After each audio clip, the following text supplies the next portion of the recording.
Hey everybody, I wanted to talk to you about connections today. Connections they're all around us and we are connected in so many ways and we don't really spend a lot of time thinking about it. We're connected to family, whether we like it or not. We're connected to friends. That one's hopefully by choice. And we're connected to this world by its elements. There's the air, there's water, there's life all around us. And we're part of that connectivity, whether we realize it or we reject that. And it is inherent to our human condition to be part of this world, and we cannot really separate from it, despite the efforts of some people to do so. I personally find it helpful to review those connections that I have with the world with some regularity, much like the checking in with yourself stuff that I spoke about in another video and I think also on a podcast episode. Sometimes we lack a specific connection that might propel us into the next level of a relationship or our career or on some personal matter.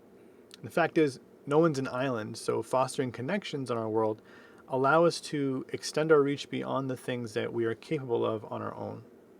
What are you connected to? What do you want to be connected to? And how can you pursue that today? Those are the sort of questions you might ask yourself. And maybe sometimes you sense you're not doing enough with your current connections. You might feel as though you're squandering an advantage or simply not putting in enough effort. And maybe that's true, but whatever the facts are, beating yourself up about it isn't actually going to change a thing.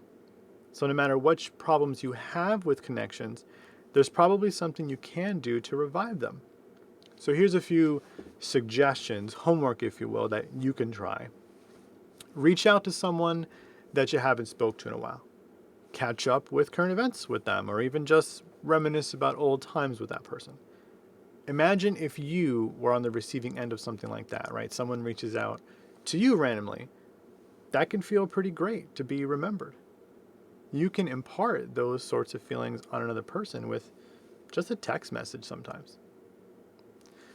Update your resume. It can feel good to see your accomplishments on paper. It makes them real again, and it's a reminder that you are accomplished. Just about every line on a resume is about your connections in life in some way or another, and they're valued by those who would hire you. Take a class, get a certification, complete a training course. Not only will you learn something about how to improve your general connectivity to the world, but you might also meet some people along the way. People that might belong in your social network, who might influence you in ways that you can't know yet. Pick up a book that you put down way too long ago. Go back a few pages, reset the scene, and then read on and get lost in the story again. Books, poems, music, movies, they all evoke emotion and they help us to explore a broader range of feelings than we could by ourselves. We get lost in the work of another, and that connection can bring us closer to understanding that person or those involved in its creation. Go outside and know your surroundings. I just moved over a year ago to a new town and a new county.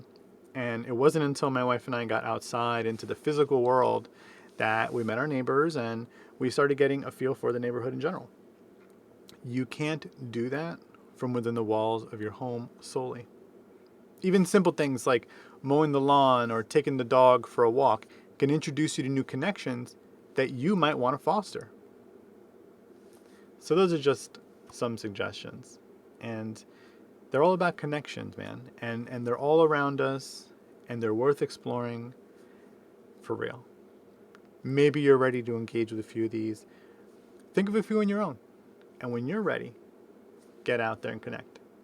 Thanks for stopping by, everybody. Stay lifted.